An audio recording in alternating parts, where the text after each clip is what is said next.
I almost joined a cult for a free taco. Look, I have zero self-control when it comes to free food.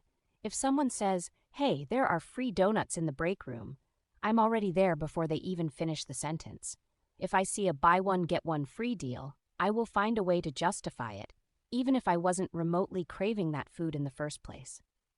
So when I was walking downtown and saw a giant sign outside a random community center that said, in bold, capital letters, "Free tacos, come inside," I didn't even hesitate. I didn't stop to think. I didn't question why a community center was giving out tacos. I just walked in. And that, my friends, is where I messed up. The moment I crossed the threshold, a group of people started cheering, loudly, like way too loudly for a random Tuesday afternoon. I half expected confetti to start raining from the ceiling. "Welcome, brother," a guy in a Hawaiian shirt said, clapping me on the back like we were long-lost friends. "We've been waiting for you," another woman chimed in, smiling a little too hard. Now, at this point, a normal, functioning human being probably would have turned around and walked out. But my dumbass, I was still focused on the free taco situation. So instead of questioning why a room full of strangers was treating me like the chosen one, I just kind of awkwardly nodded. That was all the encouragement they needed. Before I knew it, I was being led into a dimly lit room with candles everywhere, arranged in a perfect circle. In the center stood a man in a full-on robe, and on his head, a Taco Bell wrapper folded into a crown. Okay, this was definitely a mistake. "Do you accept the way of the taco?" the robed man intoned. I blinked. "What?" "The way of the taco," he repeated, as if that cleared things up. I should have left. I should have apologized, mumbled something about "oops, wrong door," and backed out. But here's the thing. I still hadn't gotten my taco, and I didn't want to risk offending the people who had the tacos. So like an absolute idiot, I hesitated and then gave a slow, unsure nod. The room erupted in cheers. Someone handed me a plate, and finally, there it was, a single perfect taco. Guys, it was incredible. I took one bite and immediately ascended to a higher plane of existence. This was not just any taco. This was the best taco I had ever eaten. It was spicy, crunchy, juicy, and cheesy all at once, like some kind of divine balance had been achieved. If you had told me an ancient order of taco monks had spent centuries perfecting the recipe, I would have believed you. I was halfway through shoveling it into my mouth when the robed guy nodded approvingly and said, "You have now tasted the truth." Still chewing, I nodded back. "It's good taco. You are now one of us," another person said, beaming. I paused mid-chew. "Wait, what?" "The taco calls to those who seek it," the robed guy continued. "And you have answered." I swallowed, glancing at the nearest exit. I really just wanted a taco." The room went dead silent, like someone in the back coughs awkwardly, kind of silent. One lady looked personally offended.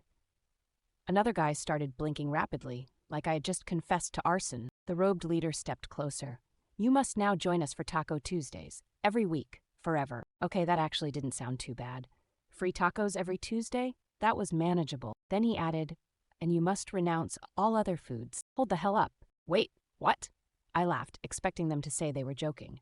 No one laughed. "You must cleanse yourself of impure cravings," the robe guy continued. "You must become one with the taco." Okay, but what about pizza? The room gasped. Someone let out a soft "no," like I had just said the most blasphemous thing imaginable. A dude in the back started crying. At this point, every survival instinct in my body was screaming at me to leave. So I did what any reasonable person would do. I faked an emergency text. I patted my pocket, gasped dramatically, and went, "Oh no, my, goldfish is on fire, I gotta go." And then I ran. I sprinted out of there so fast, I didn't even stop to check if they were following me. I just booked it down the street, nearly tripped over a guy walking his dog, and didn't stop until I was safely inside a Wendy's drive-thru, where I stress-ordered a Baconator just to feel normal again. Moral of the story: if a taco is too good to be true, it probably comes with a cult membership. The toilet burrito incident of 10th grade. Listen, I don't like to talk about this often, mostly because my friends refuse to let me live it down. But for the sake of entertainment, and maybe as a cautionary tale, let's revisit the toilet burrito incident, arguably the most humiliating moment of my high school career. So, picture this, 10th grade. I'm 15, awkward, and perpetually hungry. My school had a weird lunch schedule where some students ate at 10:30 a.m., which should be illegal, and others ate at 1 p.m., which is basically starvation. I was, unfortunately, in the latter group, and by the time lunch rolled around, I was practically seeing visions of dancing cheeseburgers. On this fateful day, the cafeteria was serving burritos. Now, our school burritos were the stuff of legend, not because they were good, but because they were massive. Like, small child-sized. And since I had a bottomless pit for a stomach, I naturally grabbed the biggest one I could find, along with a carton of chocolate milk because, balance. I sat down with my friends and immediately began inhaling my burrito at a speed that was honestly unsafe. About halfway through, I felt something off. You know that moment when your stomach makes a noise that doesn't just mean I'm digesting, but rather I'm about to ruin your life? Yeah. That happened. My stomach let out a noise so loud and so threatening that even my friends stopped talking and just stared at me like I was about to explode. Which, honestly, wasn't far from the truth. Then, the realization hit me. I had approximately 45 seconds to get to the bathroom before tragedy struck. I shot up so fast my chair fell backward, grabbed what was left of my burrito for reasons I still don't understand, and sprinted to the nearest bathroom. Now, normally, I'm a very private bathroom goer. I hate using public restrooms unless absolutely necessary. But this was an emergency. A code red. A DEFCON 1 situation. I burst into the bathroom, skidded into a stall, and barely managed to sit down in time before my stomach began its vengeance. Let's just say, it wasn't pretty. Now, here's where things took a turn for the worse. In my haste, I had forgotten to lock the stall door. This didn't seem like a problem at first because I was the only one in the bathroom. But then, in what can only be described as the worst timing in human history, someone else walked in. I panicked. And for some reason, again, I don't know why, I instinctively grabbed my half-eaten burrito and threw it at the stall door to try to close it. Unfortunately, I did not take into account basic physics. Instead of shutting the door, my burrito bounced off the door and landed directly in the toilet between my legs. I froze. The other girl, who had just walked in, definitely heard the plop of a large burrito hitting the water, followed by my stunned silence. I imagine the mental image she had was horrific. There was a pause. And then she just whispered, "Did you just drop a burrito in the toilet?" At this point, I had two options. Explain what happened like a rational person. Stay silent and hope she thought she hallucinated the whole thing. I chose option 2. So now, I was just sitting there, hovering over a toilet burrito, saying absolutely nothing, while this poor girl was left to process whatever the heck she just witnessed. After a few seconds of agonizing silence, she made a sound that can only be described as a mix between a laugh and a horrified gasp, and then she ran out of the bathroom. I knew at that moment that my fate was sealed. I finished up, mourned my lost burrito, and left the bathroom with my dignity in shambles. I tried to convince myself that maybe, she wouldn't tell anyone. She told everyone. By the time I got back to my table, my entire friend group was howling with laughter. Word had spread like wildfire. People I didn't even know were asking me, "Yo, are you the toilet burrito girl?" To make matters worse, one of my friends, who I now realize is a terrible person, started referring to me as TBG, toilet burrito girl, and it stuck. Teachers even started overhearing it, and at one point, my biology teacher straight up asked me if I was the one from the story. The nickname lasted 3 years. To this day, I don't know what lesson I was supposed to learn from this experience, other than maybe lock the stall door and never throw a burrito in a moment of panic. But if my suffering can bring you joy, then I guess it was all worth it. R.I.P. Toilet burrito. You will never be forgotten. The time I accidentally started a neighborhood war over a Roomba. Alright, so this happened last summer, and I'm still dealing with the consequences. For some context, I live in a townhouse complex where all the houses look identical, like some kind of suburban cloning experiment. The only way to tell them apart is by the tiny numbers next to the door, which are apparently optional to acknowledge because half my neighbors never look at them. Anyway, I'd been saving up for months to buy one of those fancy Roombas because, let's be honest, I'm lazy, and the idea of a tiny robot cleaning my floors while I sit on the couch eating chips was too good to pass up. So I finally buy one, set it up, and within a week, I'm convinced this thing is the greatest invention of our time. It even gets under the couch, where lost socks and possibly ancient civilizations exist. Then, one fateful afternoon, I decide to let it run while I take a nap.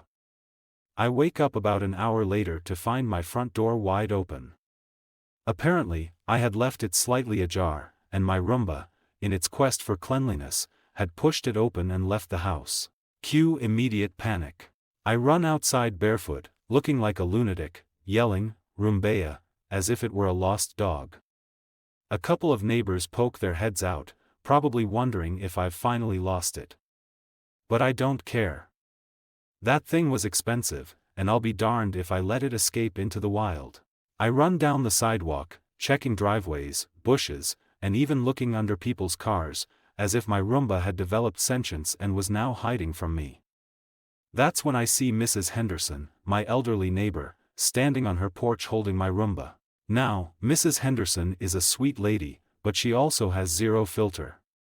She sees me huffing and puffing and just goes, "Oh. Is this yours? I thought it was some kind of fancy street cleaner." I quickly explain that yes, it's mine, and that it apparently decided to make a break for it. She laughs, hands it over, and I think that's the end of it. I was so wrong. Because the next day, I wake up to a note taped to my door. It's from Mr. Thompson, the guy who lives across from me. It reads, "Hey, I saw you with that Roomba yesterday. Pretty sure it's mine. I lost one last week. Hand it over, no hard feelings." What? Now, I know for a fact that this is my Roomba because I bought it brand new, but suddenly my neighbor thinks I'm some kind of Roomba thief. So, I go over to his place, politely explain that it's not his, and even show him the receipt on my phone. He seems skeptical but lets it go. Again, I think the situation is resolved. Nope. Because 2 days later, Mr. Rodriguez, another neighbor, knocks on my door and tells me he heard from Mr. Thompson that I stole a Roomba, and that he, too, is missing one. What is happening? At this point, I feel like I've been thrown into some kind of suburban Roomba conspiracy. I assure Mr. Rodriguez that my Roomba is, in fact, my own, and he backs off. But by now, word has spread. For the next week, I get suspicious glances from neighbors. I overhear Mrs. Henderson talking to someone about how I might be running an underground Roomba smuggling ring. Even the mailman asks me if I've found any good deals on Roombas lately. Then, the grand finale. One morning, I step outside and find not one, not two, but 3 Roombas sitting on my doorstep with a note that just says, "If it's yours, take it." I have no idea whose Roombas these are. The whole thing has spiraled out of control. I decide the best course of action is to just walk away, pretending I never saw them. And for the most part, the situation has mostly died down. Mostly. Every now and then, I'll catch a neighbor staring at my house like I'm the Roomba bandit of the century. And to this day, I still have no idea where those extra Roombas came from. But one thing's for sure. I always double-check that my door is closed before letting my Roomba roam now.